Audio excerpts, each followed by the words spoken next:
fault. The Biden administration made men weak. To the Bitcoin ecosystem. We're saying Bitcoin's a valuable asset. What is it? 100 men versus one gorilla. Welcome to the breakdown.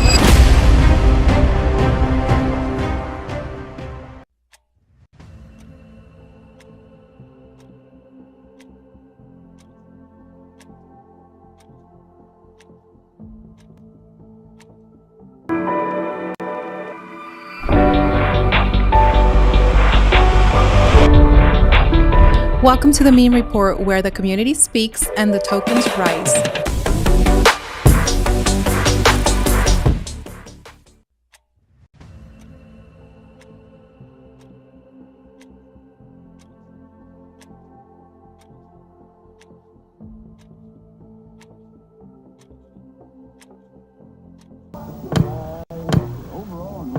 There's a lot of writing tonight.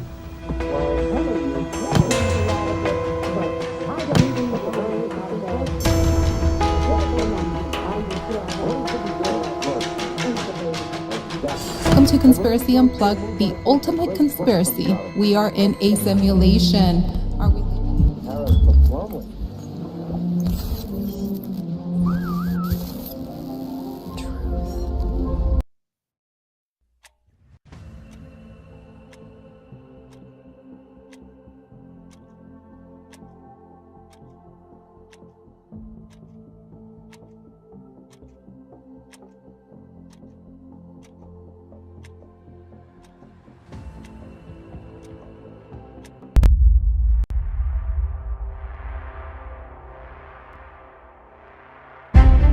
Biden's fault. The Biden administration made men weak.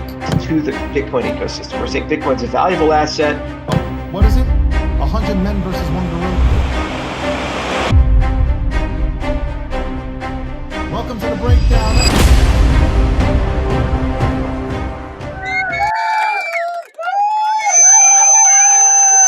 Ooh. Welcome to the breakdown, ladies and gentlemen. I know you missed me, but I'm finally over no more TMJ, no more TMJ. That's right.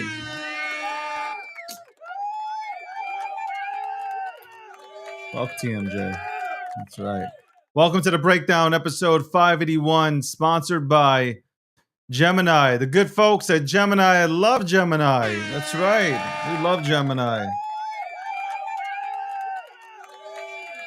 Love what Gemini's doing. Streaming in the morning. Positivity. That's what I love seeing. Some positive shit appearing on networks and shit.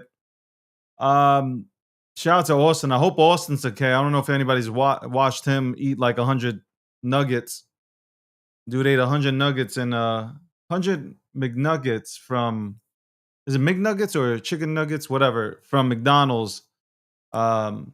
He survived. So good shit, man. Good stuff. He talked about memes. That's right. He talked about memes. All right. So Gemini, click the link. You know what to do. Click the link. Sign up. Get $100 in Bitcoin after trading $1,000 in crypto. Also this show. No. Besides the show being powered by GNN, the Gangster News Network, I wanted to say Gemini.com/David G. Sign up. Listen, I can't tell you what to sign up for, right? But Gemini has this Bitcoin credit card, this orange credit card, right? And you can get 4% back on your purchases in Bitcoin. 4% back in Bitcoin is crazy. I would check it out. Gemini.com/David G. That's right. Let's fucking go.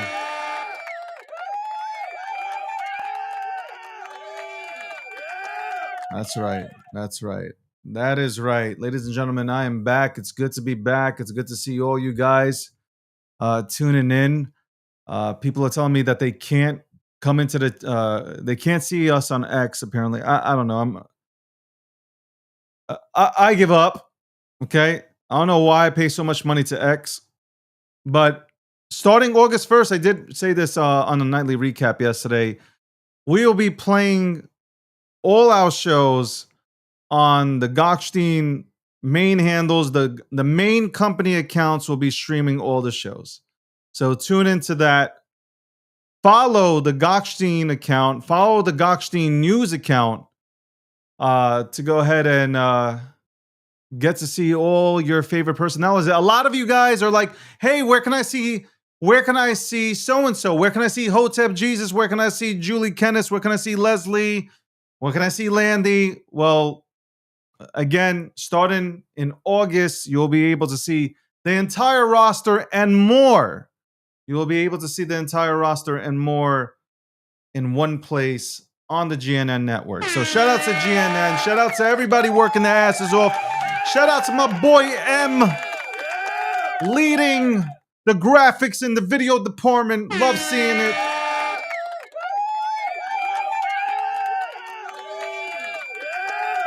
We paid our dues time after time. And today at 1:30, which is in 10 minutes, I'll have Charles on here and we'll be talking about crypto. We'll be talking about politics, I'm sure. We have some things that we can go ahead and discuss here. They've been on my mind.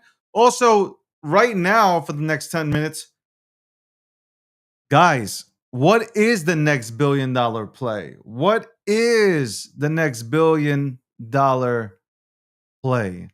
I know what it is. Do you know what it is? And also, I've stated this multiple times. I'm going to put my money into 10 projects. I'm going to put my money into 10 projects. Okay? The projects must have a leadership team, dope ass memes, content, and a dope ass community. That's it. That's all I'm looking for. Okay? I'm not looking for your utility cases, and I don't give a fuck. I don't care about them. That happens in the future. You first got to build something in order to build something on something. There you go.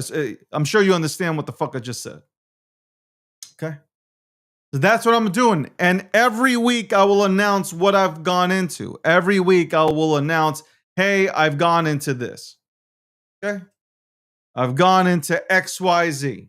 I'm putting my money on XYZ because I think XYZ is going to do great. That's what I'm doing. Okay? My money where my mouth is. There you go. Thank you for tuning into the Crypto Talk radio show today. Shout out to everybody who tuned in. It was a great chat. And I just want to say, I agree with Hanak. He went ahead and said something, and I agree with it. With all the fuckery that has happened for the last 12 to 13 months, real teams out here, like they are stating essentially like they don't want to invite you in. They don't want you to participate in their projects anymore. And I can understand that. Real teams building real shit, they don't care if you come in. They don't want you in. I'm talking about the guy who's out here trying to go ahead and trade $3, $4 and come onto the timeline talking about he won. They don't want you. They don't want you a part of the shit that they're building. Good. I don't want you a part of the shit that they're building either. When I go into these projects now, man, I want supply control. How about that? I think supply control is great. I can't believe I'm even saying this.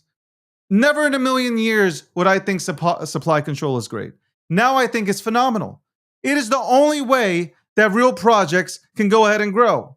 Bottom line, the only way that a real project can grow in this goddamn space if it's under supply control with a real goddamn team. Period. Fair launches, I love fair launches too, but look what happens.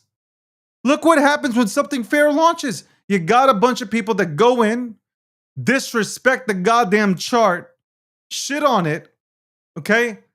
And that makes everybody leave it. Then everybody's chasing like a wild dog. Everybody's chasing. It's crazy.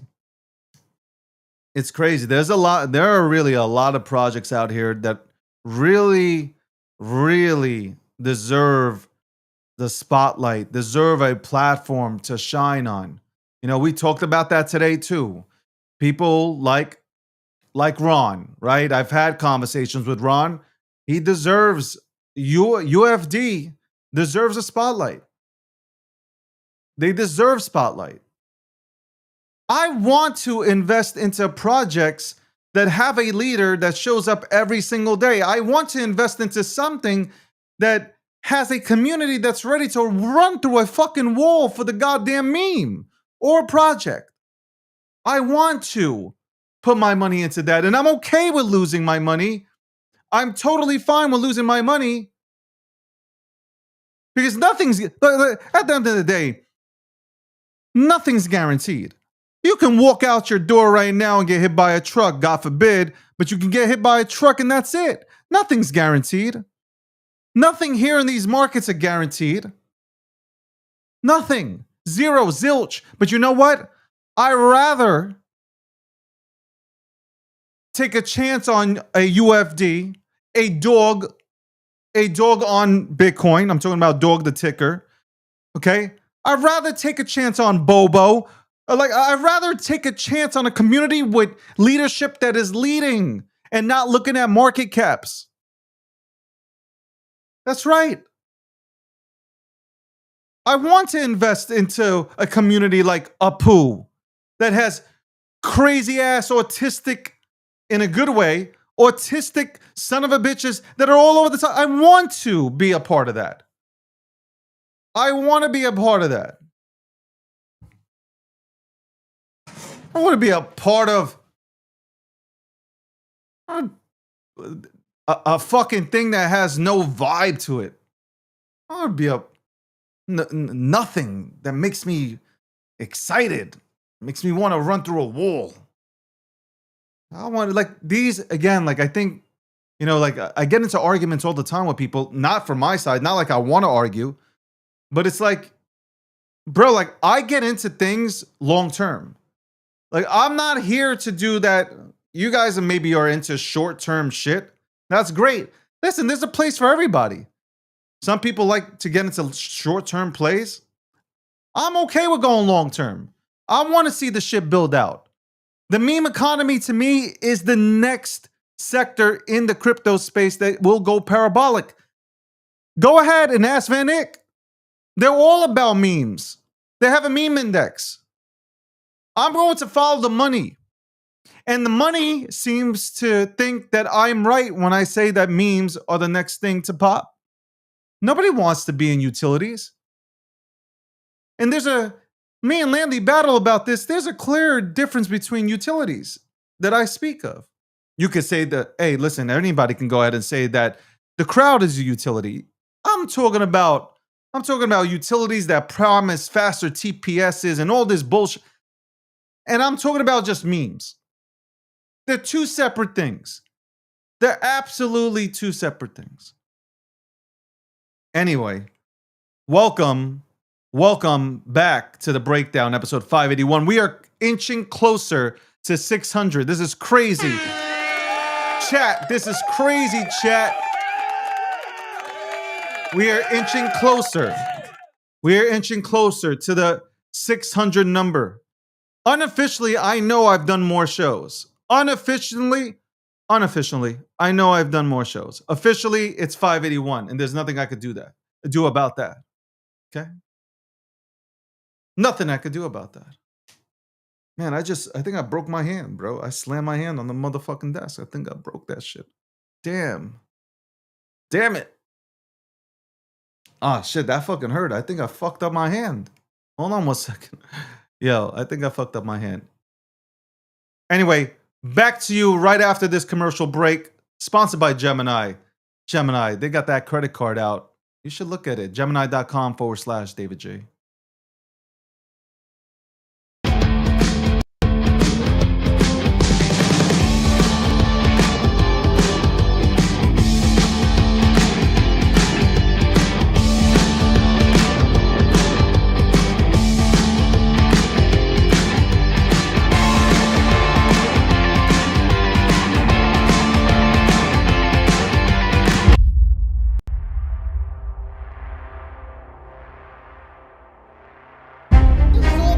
fault. The Biden administration made men weak.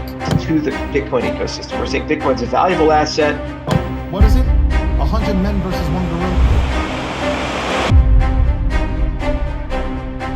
Welcome to the breakdown.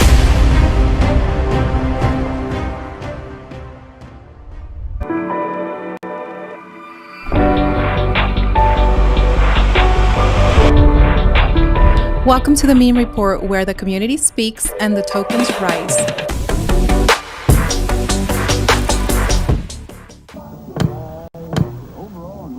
There's a lot of writing tonight.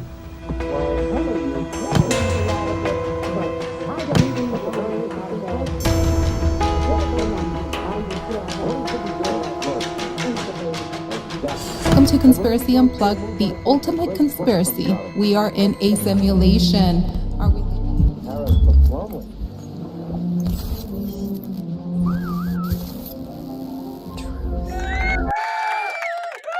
Welcome back to the breakdown. Again, we'll be playing spots. By the way, Jesus Christ, I think I broke my fucking hand. Yo, this is crazy. Yo, you imagine I suffered an injury? Yo, you imagine I fucking suffered an injury on the breakdown? That's fucking crazy. Holy shit. Anyway, you can tune into all of our shows to go ahead and see what time they'll be going ahead and playing. Damn, holy, I am so stuck. I think I fucking broke my hand. I really do. But again, as I was saying, tune in to all the media personalities. We'll have all the commercials playing right now. We just have a few here. You know, honestly, here, fuck this. I'll say the truth. I was able to only set up 3 commercials. I wasn't able to put in the other 3. So tomorrow you'll see that. But again, ladies and gentlemen, you're back. Breakdown episode 581, sponsored by Gemini. Oh my God, I think I broke my fucking hand. Gemini, sign up, $1,000 in crypto, traded $100 in Bitcoin, hands broken. Also, if look at that credit card, the Bitcoin credit card came out. Get 4% back in Bitcoin when you spend. Go ahead, Gemini.com/David G. And this, obviously, this show and the other shows are powered by GNN, the Gangxi News Network. Stay tuned, man. We got more people coming on. It's going to be we got some dope shit cooking. Anyway, this half an hour, for the next half an hour from 1:30 to 2, we're going to talk to this guy. I think you guys have seen him before on this program. I think this guy did something to where he co-founded Ethereum, and I think he founded Cardano, and I think he's done a lot of other dope shit. Let's just bring him in, right? Shall we just fucking bring him in? Hey, Charles, hey, what's going hey! on? Oh man, it's been a week. I've been going. I just got back from Dallas, doing some super secret stuff I can't talk about that is not in the crypto space, but could become part of it. So that's fun and exciting. But that's next year problems. And we got Rare Evo next week. We got Midnights coming, man. There's some major midnight announcements, I think, here in just a little bit that people will be excited about. They're gonna be fired up about. Getting ready for that. You know, we got the Giga Chad bull run. You know, people getting excited about that. Clarity Act coming in, and it'll be done probably by September, give or take. Genius's Law. Last time we spoke, it wasn't. Now it is. Genius's Law. How about that? Our first crypto law. How do you feel about that? I How do you feel feel good. about Genius being law? It's good. It's good. I mean, like all things, there's some good, some bad, some ugly. But you know, at the end of the day, it's like we're getting it done. You know, we went from the SEC wants to kill the entire cryptocurrency space. The U.S. government is suing everybody, shutting everybody's bank account down to they hold in our bags. You know, they actually buying tokens. They're actually getting laws passed, and you know, you can't get everything done all at once. But overall, it's moving in the right direction. You know, and it has been a fucking wild ride the last 7.5 months. Really, just wild. All right. Let's talk about midnight. why should everybody be excited about midnight? Let's get right to it, because we've talked about midnight Yeah. on our you've come on here, we've talked about midnight. Now that it's coming, it's here, it's almost here. It's here. Oh, dude. Tell, It is. tell me why we should be excited. What, forget about me. Why should everybody here tuning in? Why should they be excited? Yeah, so Midnight is really a fourth generation cryptocurrency. It's a brand new thing. We've been working on it for about 6 years, and I've been fortunate over my career to kind of witness each of the generations as they evolved and changed. And so I was right mid first generation. Then we created Ethereum 10 years ago. By the way, it's 10-year anniversary. How about that? And then we created Cardano. It was one of the first to the third generations. And so in the first generation, we were talking about things like just moving assets around and being decentralized. Okay, seemed like revolutionary and amazing at the time, but as soon as it was successful, people are like, "Well, we want programmability." It's like when JavaScript came to the web browser, you went from static websites to Amazon and Facebook and YouTube and these other things. And what the third generation brought us, the Swees, the Aptoses, the Solanas, the Cardanos, the Tezoses, the Algorands, was interoperability, scalability, and governance. And so they had some on-chain governance system. They scale, meaning they can do lots of TPS, and then interoperability, meaning they can talk to other stuff. So at some point, you can talk to banks, and at some point, you can talk to the rest of the world and do useful things. The problem is you're missing two more things. And until you have those things, you can't do real world assets. You can't do actual business. One is privacy. So the challenge is that everything in life has a public side and a private side. Everything. There's whether you're McDonald's, how much money's in the cash register, is Jamie going to be working Sunday, all this stuff that's usually not public knowledge. And it could be a nation state with classified information, or it can be your medical records or banking. There's always a private side, there's always a public side. Blockchains do the public side beautifully. It's time-stamped, it's immutable, it's irreversible.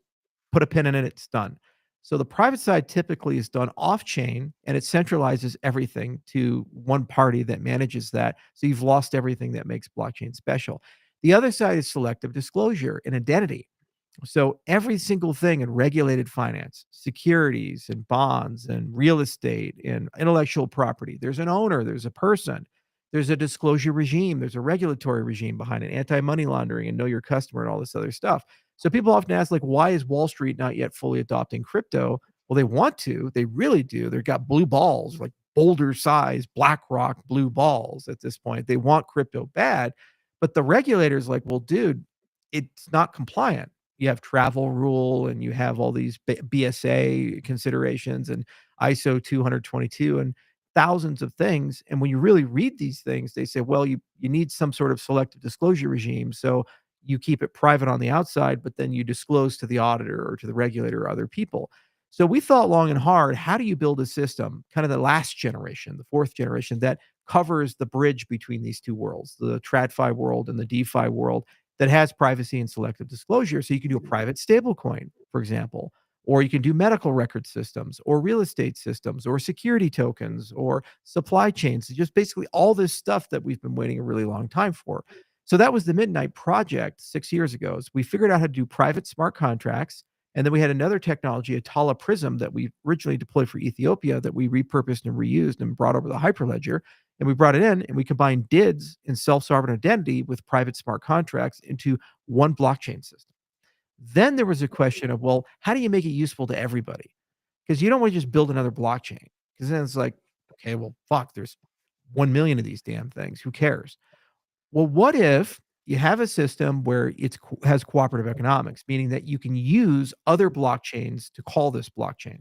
So Ethereum can talk to it, and Solana can talk to it, and Bitcoin can talk to it, and Cardano can talk to it, and you can pay in your own token for that. So you can pay in Ether and Sol and Bitcoin and ADA and these other things. So it feels like an extension of your system. Okay, so if you have Uniswap and you want to have regulated private smart contracts to do like security token exchange as a room in Uniswap, you can pay an Ether to do this. You have your transaction. It feels like you're on the Ethereum network, but you're using Midnight under the hood for that. Also, legacy shed. So, what if you have a legacy bank account? You want to talk into the cryptocurrency space. It has that same direction. You can use stablecoin to basically pay the fees for the system. So that plus the distribution model, just give it to everybody. We're doing the largest airdrop in the history of the space, 37 million people. Bitcoin and Ethereum and Solana and Avalanche and Binance Chain and XRP and Cardano and so forth. These guys are all going to get a taste of it, and basically everybody gets it. No VCs, no insiders, no pre-sale, nothing. It's just an airdrop. Just give the entire distribution away. Get everybody in the ecosystem so that everybody can use it. And it has a dual token model. So you have the best of both worlds. There's one token that's about governance and deflation, and it's the control of the system, and the other is a capacity unit. And that capacity unit is private by its design, kind of like Zcash or Monero, and it's used strictly for the actual activities on the ledger, the smart contract fuel. But because they're separated, they can have different tokenomics, which means that second half, the capacity unit component, that can be used basically to have predictable pricing.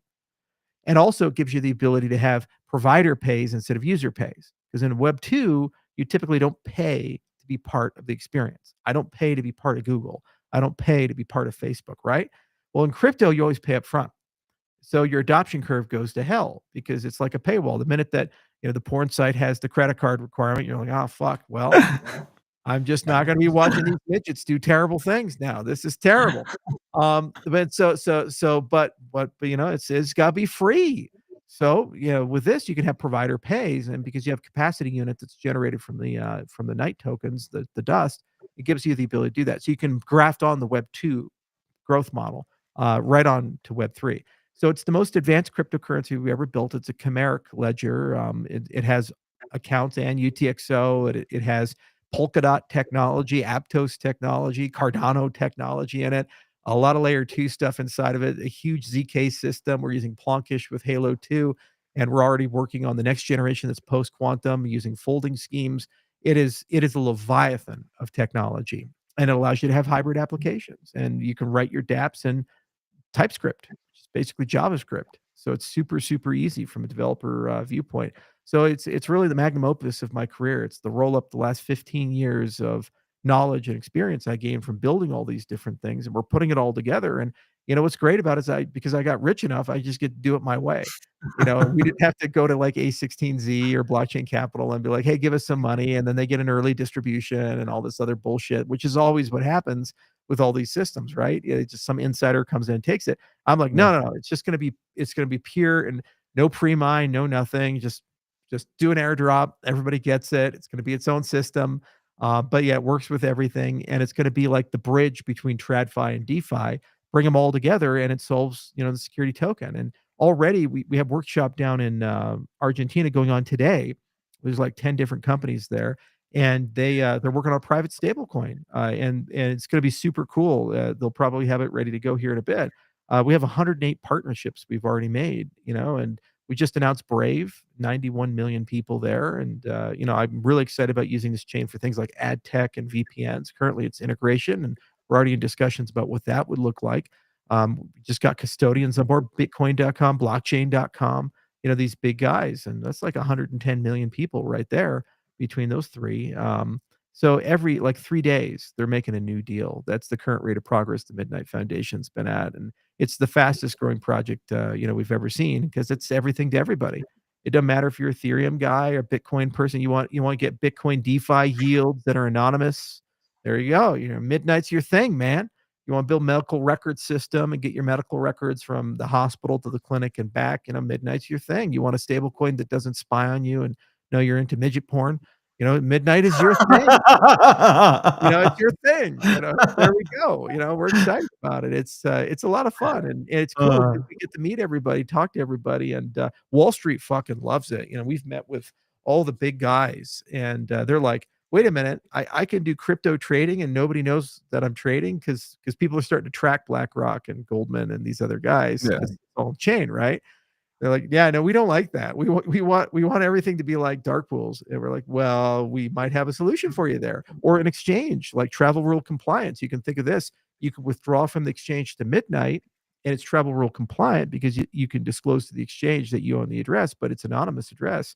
So the outside doesn't know, who owns those addresses. Because right now when people track money going in and out of exchanges all the time, and they try to identify if it's Mike Saylor buying or selling, or things like that. So we're getting a lot of love from all across the world, whether it be military or government or exchanges or TradFi. And then the Web3 world's really excited too because they can build all kinds of cool GameFi. They can do sealed bid auctions inside the system to price assets. And it fulfills that last mile of crypto, which is, you should have self-sovereign identity and privacy. And, you should get strong guarantees that people can't track you. And that pseudonymity that Satoshi wanted to have needs to be preserved. Out of all your crypto projects, which one are you most excited about? Or so like obviously you help build and create Ethereum. You have Cardano, and now you have this. Which one are you most? If you and I know this is hard for you to go ahead and say, well, but which one would you say are you most excited about?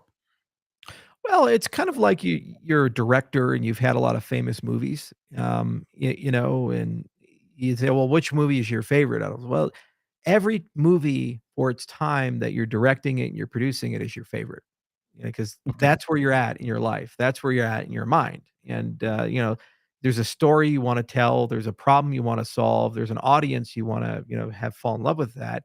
But once you release it and it's part of the culture. It's part of the commons and it's there and you no longer own that movie. It's like George Lucas really doesn't own Star Wars anymore. Even if he still did, he wouldn't because Star Wars has become its own thing. And Correct. it's the same with any of these great directors. So you look at these cryptos and Cardano's all grown up.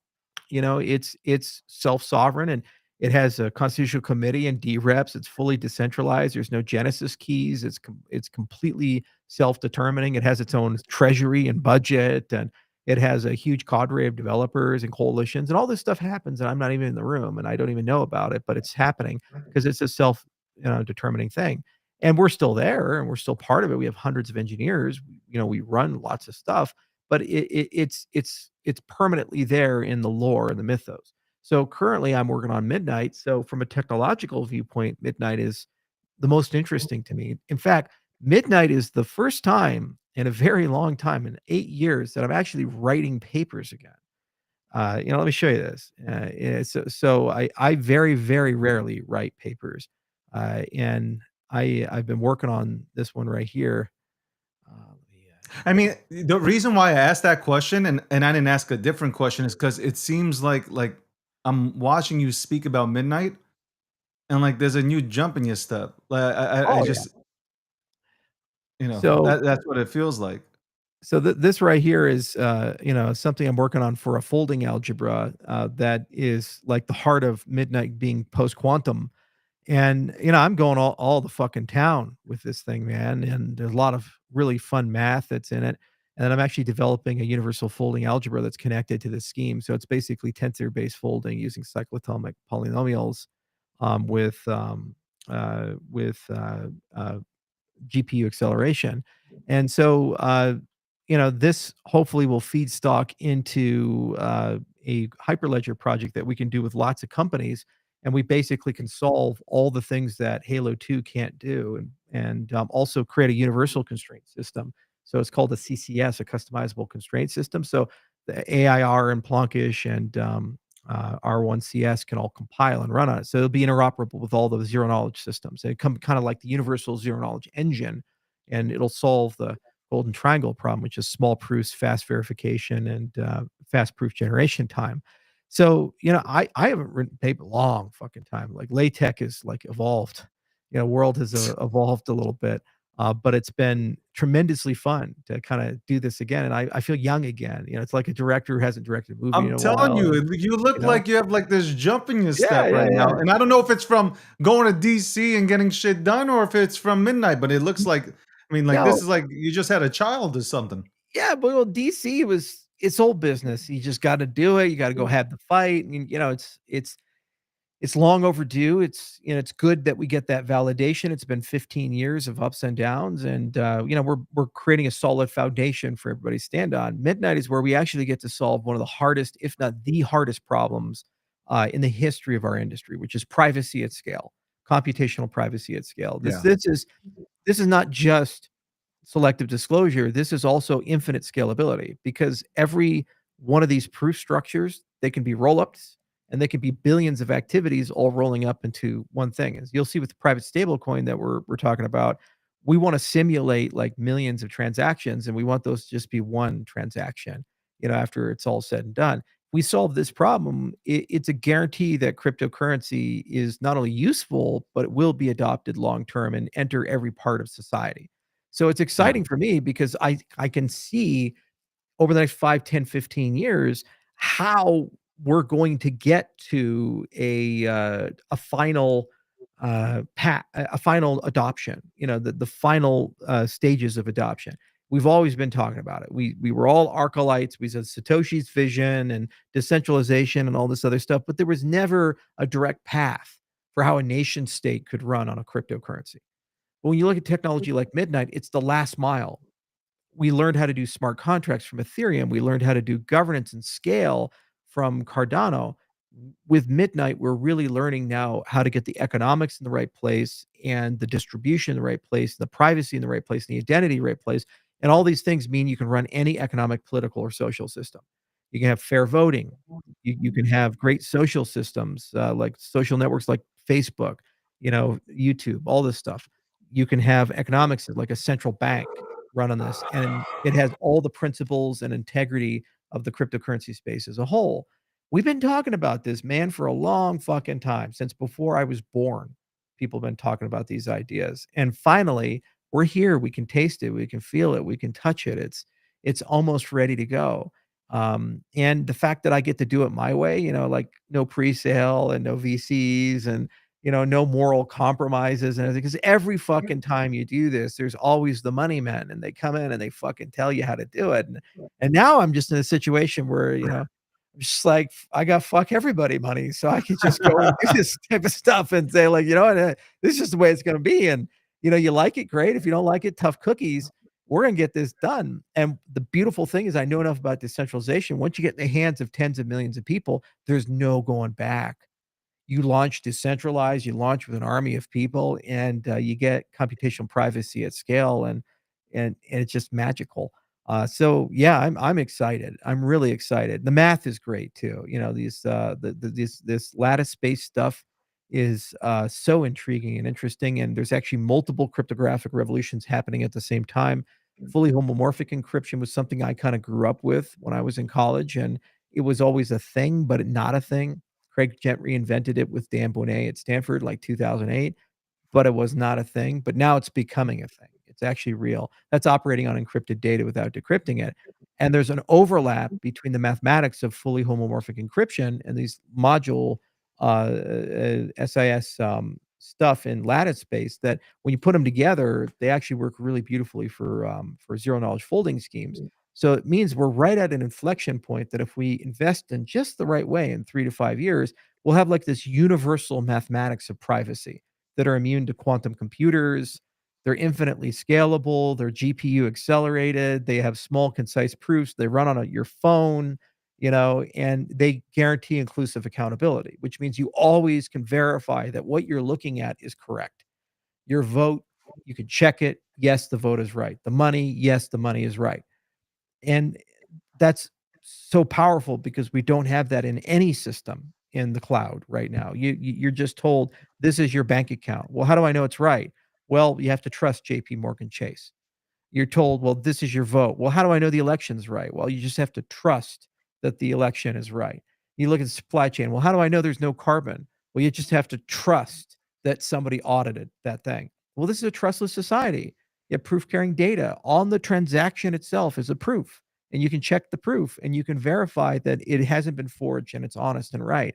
We don't live in a society right now like that. And this we're literally this fucking close to being able to get there. And 3 to 5 years, it's not only solved, it's solved forever. Just like, the internet solves certain problems forever, like the instantaneous movement of information. And now we're enjoying the consequences of that, or what Facebook is working on with all the other people with artificial super intelligence, where they're building these AIs that are recursive and self-improving, and they're getting precariously close to almost being able to solve that problem. And once they did, it's like you have then these machines that are smarter than humans that we can use as co-research. So it's so cool to be alive and in the game, at this time to witness a solution to a problem like this. You get it once per career, and this is for me my career, and I love that I'm in the room. Welcome to the breakdown, episode 581, sponsored by Gemini, powered by GNN. We have Charles here as usual every other week. We go ahead and speak. That actually rhymed, by the way, so I'm gonna trademark that. But we go ahead and talk about crypto or politics, whichever way the wind blows us here. But okay, did you feel a little bit? Again, this is not funny because I have. By the way, I just want to say I have bags of ADA, so I'm not gonna flood my own bags. But do you feel a little bit handcuffed with Cardano, like in terms of like building something, let's say like this? Well, I didn't have good partners. Like the CF was just absolutely terrible and deplorable. They never deploy any capital. They never do anything. We'd have to fight with them over basic stuff.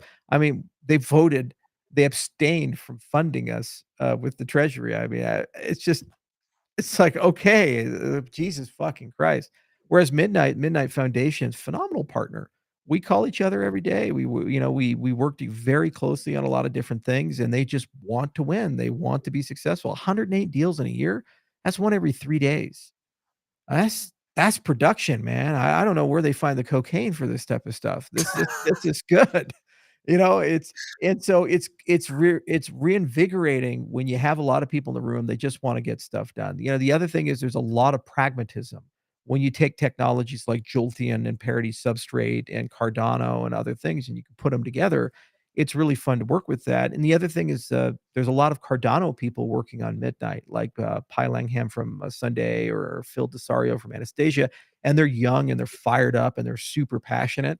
And, they endured all the mistakes of Cardano, and so they really know how to fix certain things. And so to bring these young people in and work with them and see the passion that they have, it's very exciting.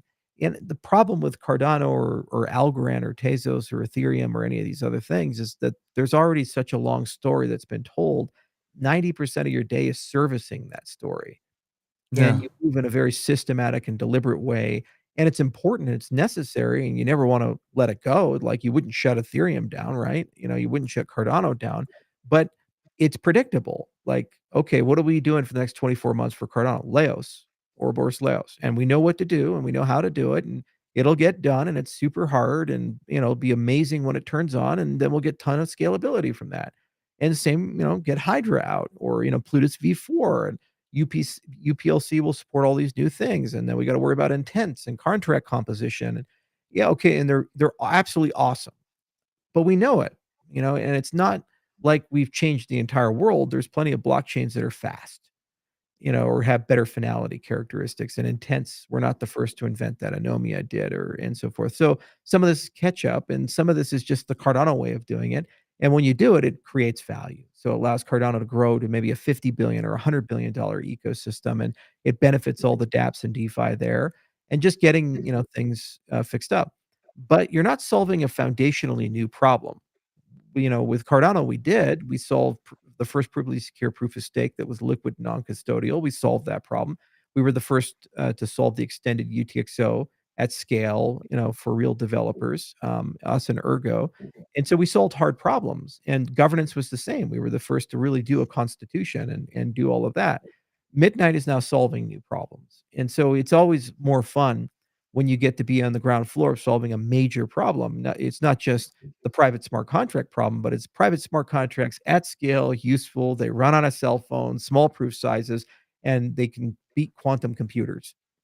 That's super fucking hard, and make them interoperable so they run everywhere, on all the different machines like the ZK EVMs, and create universal, customizable constraint systems and so forth. These are brand new, super hard problems. And what's interesting about them is they're not a cryptocurrency problem. They're not. They're actually a problem industry is interested in, like real big fucking companies. Let me show you another thing. Uh, you That's know, it. What you just said just now. It's a it's something that can cure issues outside of just Web3. I'll go yeah, ahead and pop this open yeah, right let me here. show you this. Let me show you this. So this is the Confidential Computing Consortium. So it's kind of a neighbor of what we're talking about with these privacy enhancing technologies. And look who's working on this. AMD, ARM, Google, Huawei, Intel, Meta, Microsoft, Nvidia, Red Hat, Shielded. Shielded is the company behind Midnight. That's our company. So Wow. we're right there with them, man. And so this is like a big deal. There's a lot of real companies here that work on these types of things. And do you think these companies woke up every day and they're like, yeah, yay, cryptocurrencies, and we're here to carry bags for like Samsung is doing crypto, Fujitsu? No, no, they've been around for a while, man. And so these are the guys that are thinking about this, and this is just one of dozens of these privacy enhancing technology groups that exist. And we're now at that intersection point because all of them agree they need to have privacy, and all of them agree that they need to have a next generation of cryptography. And if we build our crypto in the right way, we create interoperability between those approaches in the cryptocurrency space, which means their shit works with our shit, which means their assets work with our assets. And with clarity and genius, thank you, Trump, they are allowed to play in our side of the pond. Okay, they used to not be able to, but now the compliance officer's like, yeah, just follow the clarity standard. Oh, okay, you're good. That means the people, the assets, and the transactions flow between both sides. The Berlin Wall's down. Well, this side of the aisle has like more than 20, 30 trillion dollars. Okay, they can now flow to our side of the aisle. That's a lot of tourists coming to crypto land and taking care of crypto land. So, the bull market case, the Giga Chad bull, this is part of it. And it's there's some good tech that's gonna make that happen.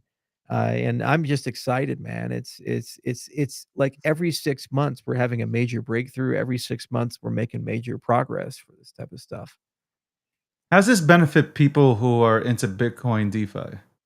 Well, Bitcoin is the gold mine. Okay, it makes the gold. But gold doesn't stay at the mine. Gold goes into jewelry. Gold, like goes on vacation. Gold goes sits in Fort Knox. So the Bitcoin is the gold. And so it's going to go to other ledgers. And there are three rules that you have to follow if a maximalist is going to get on board. Number one, there is only Bitcoin. Okay. So you don't talk about anything else. You just talk about Bitcoin. So the security at the end of the day has to come from Bitcoin. Number two, you pay your fees in Bitcoin. There is no other token. There's just Bitcoin. And number three, you get your yield back in Bitcoin. Okay. Maybe a stable coin if it's Bitcoin friendly, but it's got to be Bitcoin, right? That's how you get your yield back at the end of the rainbow. So when you look at systems that support intents and things like Babel fees with Cardano or what Midnight's doing, it enables that world. With BitVMX and how we've been thinking about Bitcoin DeFi, you can use Taproot as your root of security at the end of the day for the system. So Bitcoin will secure that. You pay your fees in Bitcoin on the Cardano network and on the Midnight network, and then you pay you get your yield back in Bitcoin. So then Bitcoin can be used on all kinds of products. Because let's say, you got $1 billion worth of Bitcoin. Okay. What the fuck do you do with it? You just buy and hold, right? You just sit on it. Well, what if I Yeah. could lend it, create a stable coin, then deploy that stable coin in a bunch of DeFi products, get a yield, and then come back with my profit? And I don't lose the underlying asset. I haven't sold it, so I don't have a tax event. I've lent it, and I'm generating a return with this thing. So it's like obvious that people are going to want to do this because even if Bobby doesn't want to do it, little Jimmy is going to do it because Jimmy, both Bobby and Jimmy, where do they get their Bitcoin from? They got it from Alice as LPs in one of these funds that have been set up. Yeah. And if Jimmy's offering a 10% yield and Bobby's offering a 0 yield, Alice is going to invest in Jimmy. So the competitive equilibria are that the financial institutions will start driving the yield products. And there's a ton of fucking real world assets that want to come into the cryptocurrency space. Like launch insurance is an example of that. You have these exotic long tail things like launching Falcon 9 rockets or ULA or whatever. And there's super expensive insurance policies. You can create a reinsurance model and probably get 20 to 40% yield on this stuff for low probability events. Turn it to a real world asset. You can tokenize it, and basically, Bitcoin can provide the stable coins to pay for those types of things. There's thousands of permutations. Our RealFi product portfolio is an example of that, where we're building it up, and it's going to be like loans in Africa and in South America. 35 to 85% interest is the average rates for microfinance, and they can be tokenized. And basically, you can just lend, Bitcoin and create stuff with that. So huge market opportunity. The size of Bitcoin's over 2 trillion. And when you look at Bitcoin DeFi's growth, by this time next year, we could be looking at 50 to $100 billion in TVL from Bitcoin, which is as large as the market cap of Solana. Okay, not the TVL, the market cap of the goddamn chain. And just Bitcoin doing just a little bit. Just it's just the tip of Bitcoin DeFi, okay? And it's never just a tip. We all know that. So No, Bitcoin just a DeFi, tip. once they're in, they're going all in, for this type. Welcome to the breakdown, episode 581, sponsored by Gemini, powered by GNN. Here with Charles. All right, we didn't really get to. Well, we talked about some things. What'd you get out of DC? Oh, I got two things. One, your time on Sean Ryan's podcast, and then Yep. but first, the DC. What did you get out of it? That I mean, I entire was experience with that 4 day. senators, and we were 35 staffers, and we're just getting into the meat and potatoes of clarity. They've just pushed out an RFI request. The White House published its thing, the Senate published its thing, and now everybody's got to read it, talk about it, comment about it. There's a August recess, and when everybody comes back, they're gonna get in the business of actually getting the law passed. And so there might be some Senate hearings. I might speak, might not speak. We'll see how that comes together. It's just ultimately up to what Senator Scott wants to do, and also what parts of the bill they think are the most important. And everything's up for grabs here. This is it a security or commodity? The definition of an investment contract. There's dozens of these concerns. They're highly technical, but really it stems down to rulemaking. So there's a ping pong game that's going on. So start in the executive branch, and they knock the ball over to the legislative branch, and now the legislative branch is doing its job. Once they pass the law, the ball goes back to the executive branch, and it goes into the rulemaking. So who's in the room for the rulemaking? So what'll end up happening is there'll be all these stubs in the bill, and then there'll be like some committee of SRO and SEC and CFTC and all these other guys are going to work together and make some rules. Well, guess how long rules take? About 2 to 3 years. So we got to get the law passed now so that the rulemaking can be done under the Trump administration. And I think there's a very strong possibility that we can make that happen. Now, rulemaking is also where you discuss all the really hard stuff like automated regulation, the DeFi question, disclosure requirements, custody, all this stuff. But if you write the foundations the right way inside the law, then you don't ever have Gary Gensler again. So we call this the kill scary Gary, provision. We have to make sure that there's never going to be another scary Gary that comes into space and haunts our dreams like Nightmare on Elm Street, living under a bridge somewhere. And I think there's a path to get all that done and clean all that up. There's a lot of goodwill. There's a lot of very smart people who are working on this stuff. I'm very impressed by Lummis's staff, like Chris Land and others. He's doing a great job, and I'm very impressed with just the willingness to listen to the industry as a whole, not roll over and accept what they want, but more ask like you would like business requirements when you're building Yeah. a product. Like, what do you guys need? Because the question is always, what is required to make crypto a $10 trillion industry that's mostly American? If the president says we want America to be the best country to found, fund, and run a cryptocurrency business, you have to translate that into the law. You have to translate that into rulemaking and say, okay, what does that mean? Okay, and where do we sit against Abu Dhabi? Where do we sit against Mika in Europe? Where do we sit against Switzerland? Where do we sit against Japan? And what do we need to do to differentiate and make ourselves better and different from these types of things? So that is the conversation that's happening right now, and there's a lot of amazing people who are having that conversation, and I think they're doing a good job with it. And what's nice is everybody has a seat at the table. The industry as a whole has been invited through the RFI process, and I'd highly encourage anyone to submit comments to basically give what they think needs to be done to make this a $10 trillion mostly American industry. And then at the end of the day, there'll be a big debate. There'll be some horse trading, and people are going to have to figure it out, and then we'll get a law. And you know what happens after we get that law? Then the Giga Chat bull run begins. We get the next law. I'm going to trademark that fucking thing when it happens. There you go. But everybody's going to get excited about that, and it'll be an American bull run. The United States, instead of destroying the markets, will enable the markets. Novel fucking concept, right?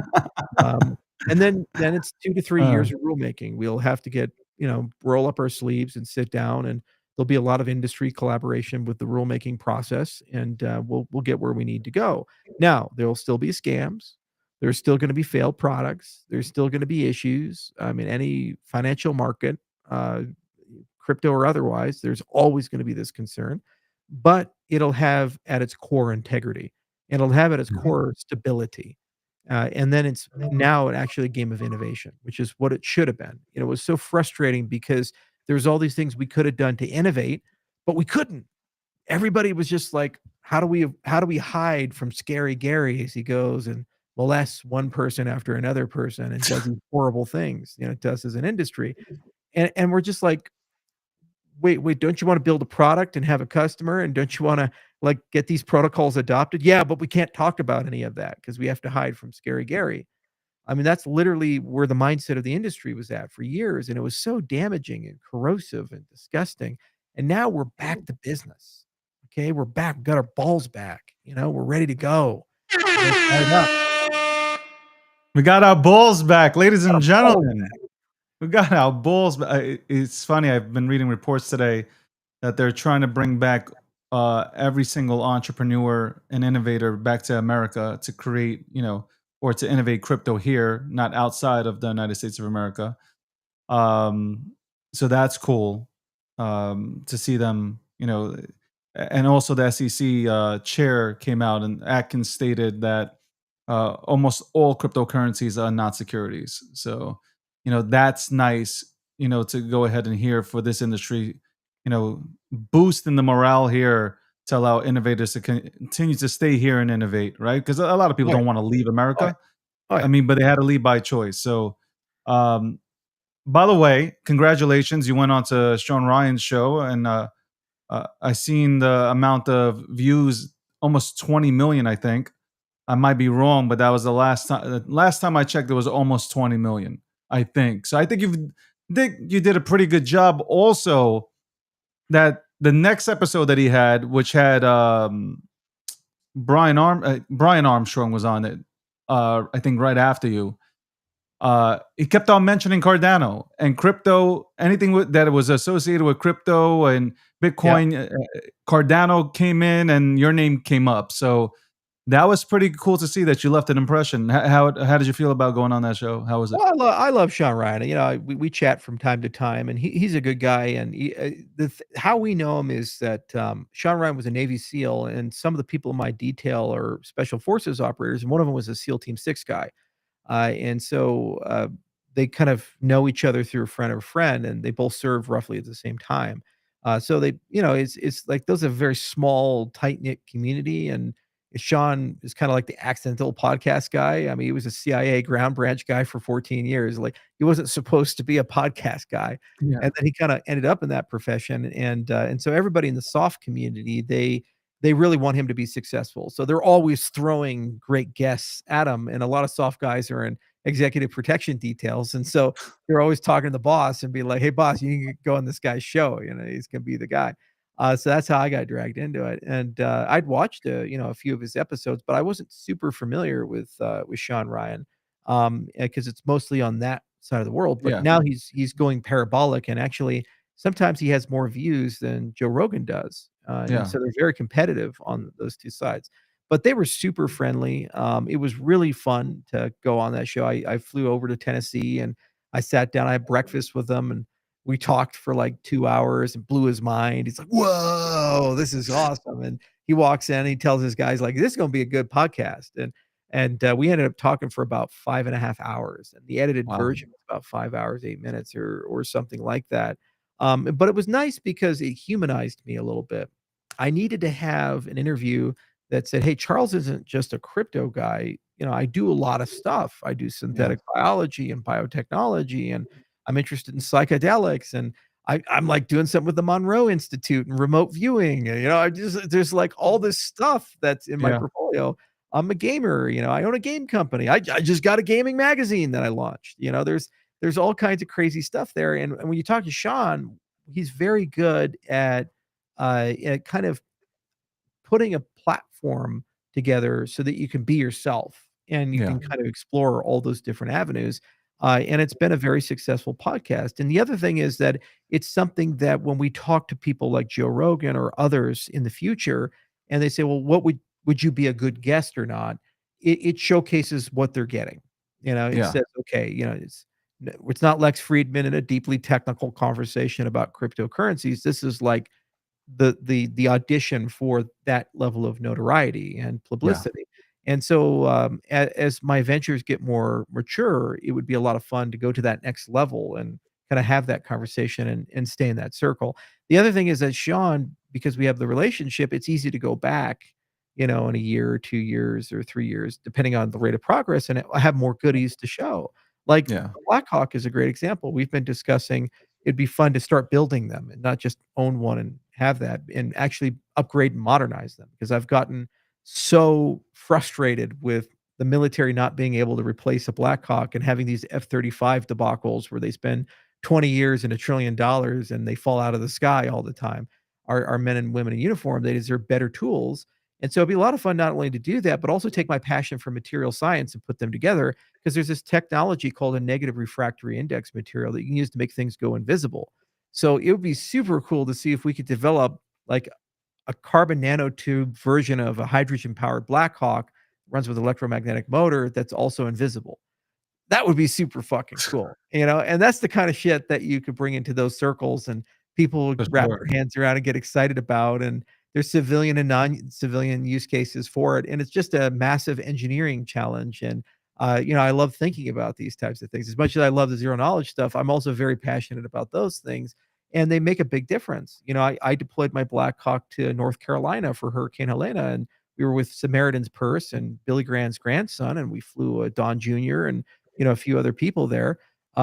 And it blew my mind how dangerous that was, for the pilots because it just they couldn't see certain landing zones. Flying at night was very hard. There's a lot of bad visibility conditions.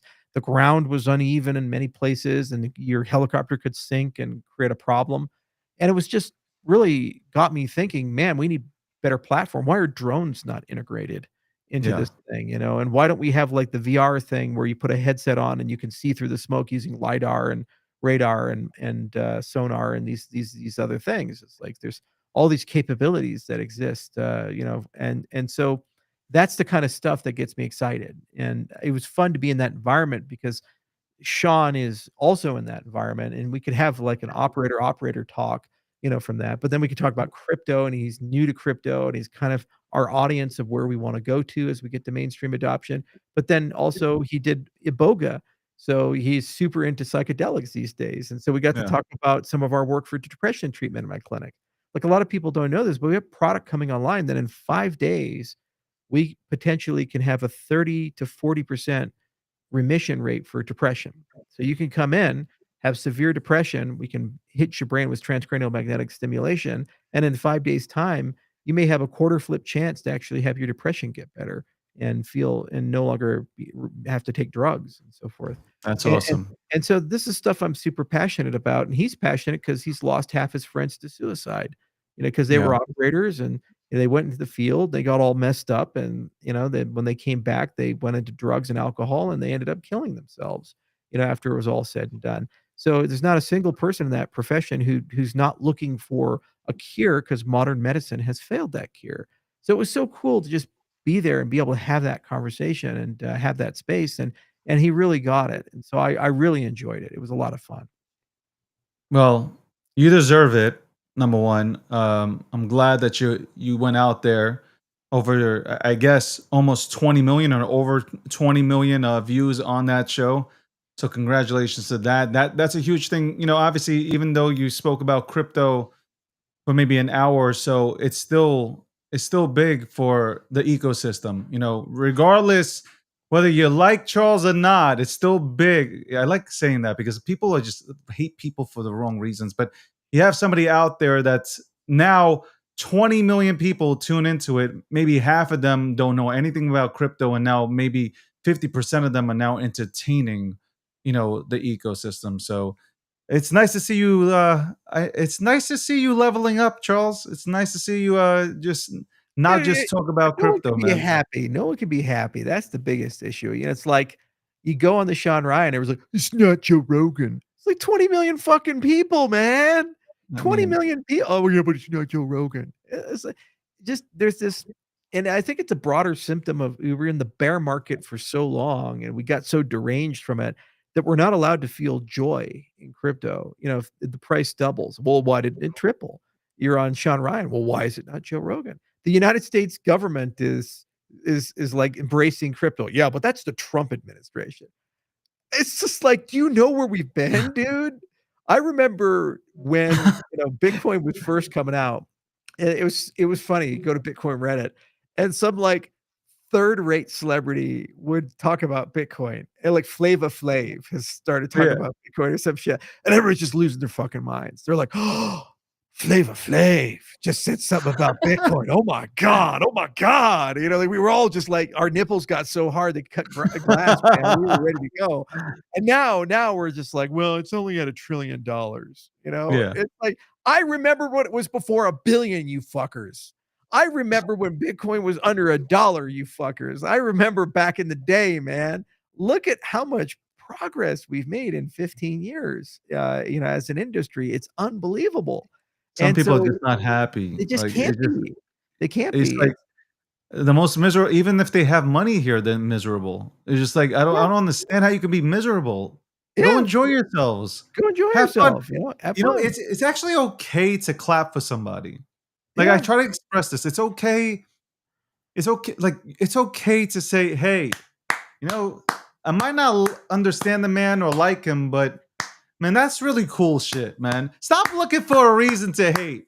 yeah, stop looking Stop for a looking reason to for a hate. reason. It's something in our culture, man. It's, maybe it's the woke shit or something. I don't know what it is, It but is the woke shit. It is It the it woke shit. it just it converted Gen Z into this group of people, and the millennials into a group of people where it's not okay to be happy, and it's not okay to like something, and it's not okay to take pride in something. You always have to be cynical, and everything is yes, but. That's the I mean, mindset.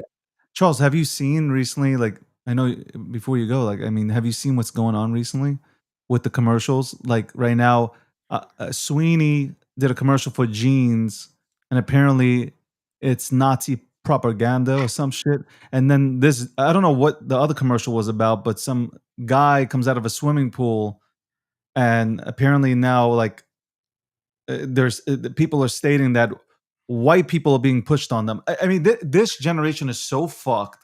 Like It's I've so never been like crazy. this will go down as the most fucked up generation of all time. Like I can't even believe what the fuck I'm listening when I'm listening and I'm reading the comments.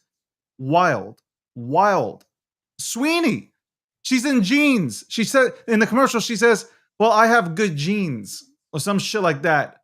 And they're have you gotta look into this because next time when you come back on, I'm gonna be like, hey, did you see this shit? This is crazy. Fucking This, crazy, man. people are just fucking looking for things. People, Dunkin' Donuts, that was the commercial. Thank you, Landy. eh, Dunkin' Donuts because a commercial of a guy coming out of a goddamn swimming pool. and Okay? it's Nazi propaganda? No, Okay, she I was got the a one. story for you. I got a The story for first you. one was Nazi propaganda with Sydney Sweeney. I think that's her name. Oh Okay. god. The other one, the guy's coming out the swimming pool. What the fuck are we doing? What are we doing? What are we doing? All right, I got a story for you. Okay. So I was flying to Ukraine years ago. I was going to Odessa for Bitcoin Incredible party, and I got waylaid in Poland because Lot Airlines is the worst airlines ever outside of Spirit. Spirit is, For the real. lowest layer of hell. Lot is one level above them. So anyway, I'm just in Poland. I'm in Warsaw. I'm like, what the fuck do I do in Warsaw? And I was like, all right, I'm just gonna go hang around the town. Okay. So I'm walking around the town. I'm just looking for something to do. And I see these just tall, gorgeous blondes, and they're walking down the road, and they're heading to this club. And I say, you know what? There's like 8 of them. I'm just gonna go in that.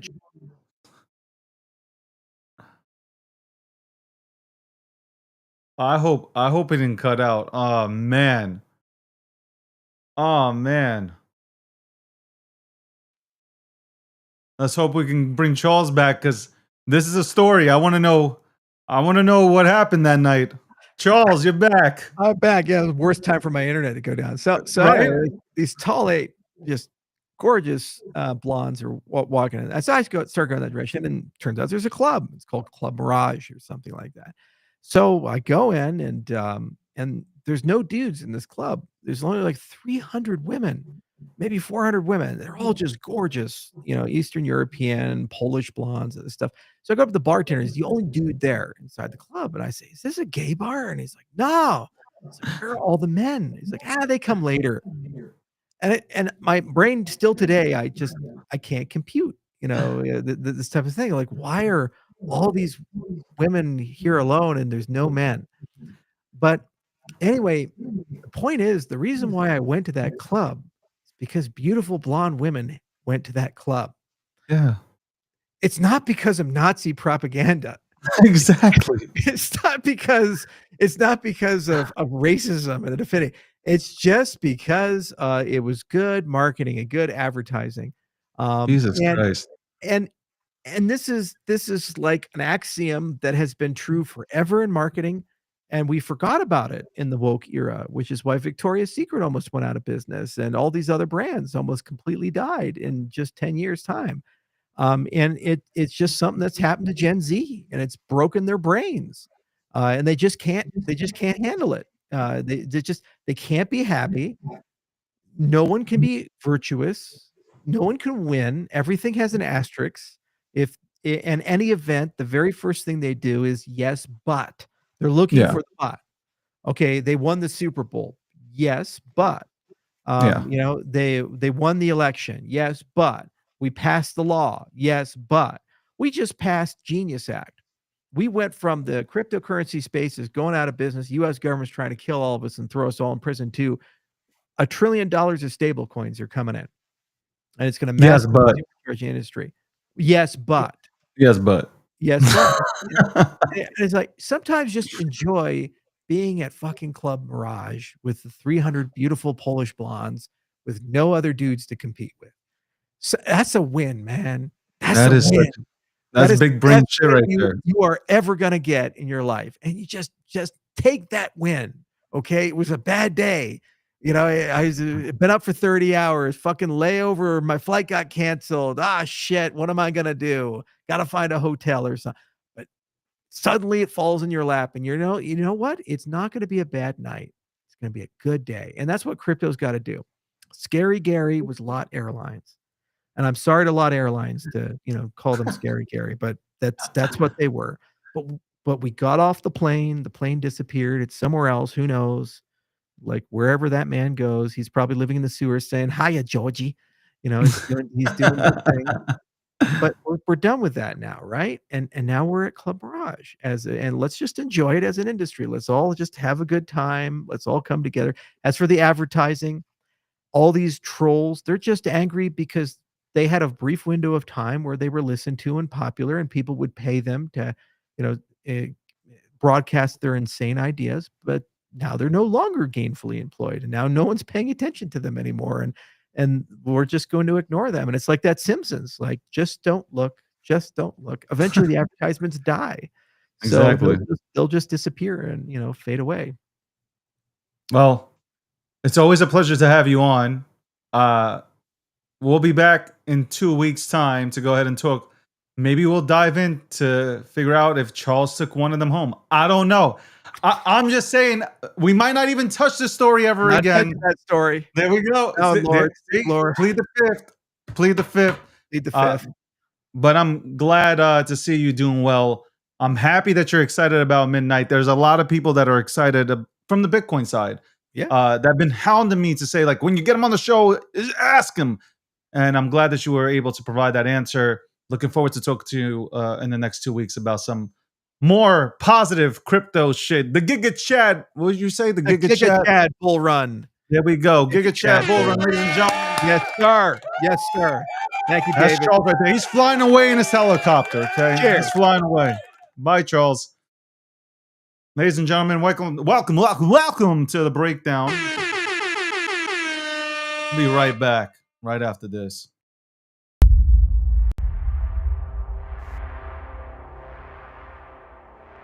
This is all Biden's fault. The Biden administration made men weak. To the Bitcoin ecosystem. We're saying Bitcoin's a valuable asset. Oh, what is it? 100 men versus one gorilla. Welcome to the breakdown.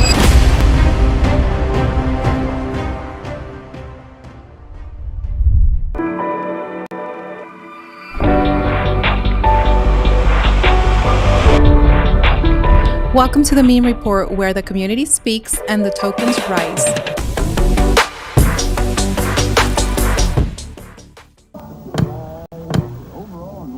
There's a lot of writing tonight.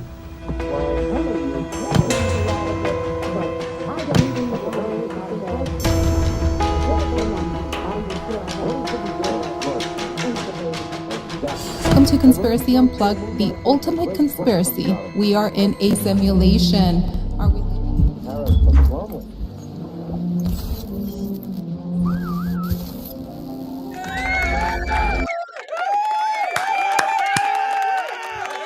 Welcome back. Episode 581 of the Breakdown. Gemini is the sponsor. Shout out to Gemini. That's family right there. Shout out to Gemini. Again, click the link. You know where the links are. They're on my X. They're on my TikTok. They're all over the place on my social media platforms. Okay. Click the link. Trade $1,000 in crypto. Get $100 in Bitcoin. You guys don't even have Bitcoin. Get some Bitcoin. Check out the Bitcoin credit card from Gemini, powered by WebBank. Check that out. 4% back in Bitcoin. Okay. Look what I'm doing for you guys. Look what I'm doing for you. And GNN is the network that powers this show and others. Got a lot of people coming on to the network. Okay. Stay tuned. We'll have some major announcements of, some notable people coming on to this network to go ahead and talk about shit that they like to talk about and that you guys like to listen into. That's right. So stay tuned. Those announcements will be coming. We'll have more guests. Okay. We got guests lined up. And speaking of that, I got to get back to some of the people that are waiting to come on to my podcast, which is coming out. Okay. It's supposed to come out last month and the month before, but maybe it just wasn't perfect timing, but the timing is, to me, it's almost here. So we're going to line everything up and talk to some really notable people that you guys probably want to hear from and get the human side from them. Charles said something about the human side, right? And I love the fact that we've been doing this for I think a year now and change maybe. And it's not only crypto or politics. I always press him on the human side and everything else that he's done. So it's nice to see him, humanizing himself out here in these streets. Okay, that's really cool. So much respect. You can see us talking every other Thursday on the Breakdown. Anyway, guys, I'm gonna leave you with the quote of the day. That's what we do. I'm gonna leave you with the quote of the day. Also, 2 p.m. Eastern Standard Time, which is 32 minutes past. Hotep Jesus is live on Kick. 4 p.m. Eastern Standard Time. You got Julie Kennis. I'm gonna have their commercials on here. I just didn't, honestly, it's my fault, man. I didn't have time to download it into the program. Okay, producers, step up your game. That's all I'm saying. Step up your game. 4 p.m. Eastern Standard Time. Julie Kennis. She's streaming from YouTube. Crypto news. She's breaking down all the news in crypto. Shout out to Julie. 8:30 p.m. Mondays, Wednesdays, and Fridays, you have Landy. He goes and breaks down the markets. He did it yesterday. Go check him out. Check out what he broke down yesterday about the markets. Okay? Let's go. August, I told you guys, August 1st, you will see all the media personalities from the GNN network on all the company channels. Okay? All the company channels. That's where you can catch them. August 1st. Okay. Looking forward to seeing you guys. Follow all of GNN's main channels. 9 p.m. Eastern Standard Time tonight. Nightly recap sponsored by Apu and Peasy. Shout out to Apu and Peasy. I'll be breaking down the news from today. That's right. But let's go for the quote of the day, ladies and gentlemen. Let's go for the quote of the day. Let me go ahead and get this out here. Let's get this out here, shall we? Let's do this. All right, I'm gonna give you this one. Quote of the day: you become unstoppable when you work on things people can't take away from you. Things like your mindset, character, personality, transparency, your entire being. Ladies and gentlemen, thank you for tuning in. I appreciate you. I appreciate you very much. We're going to figure out, I got DMs. People were saying that they couldn't participate in the show today. I'll figure it all out. This is not an issue on our part. This is an issue on X's part. I'll send them another email, but I'm sure this will be clipped up. I'm sure our team will clip this up, and hopefully you can go ahead and rewind this motherfucker and replay it if you missed it.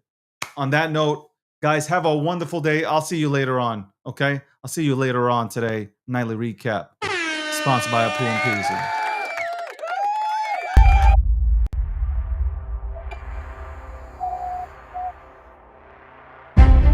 Biden's fault. The Biden administration made men weak. To the Bitcoin ecosystem. We're saying Bitcoin's a valuable asset. What is it? 100 men versus one gorilla.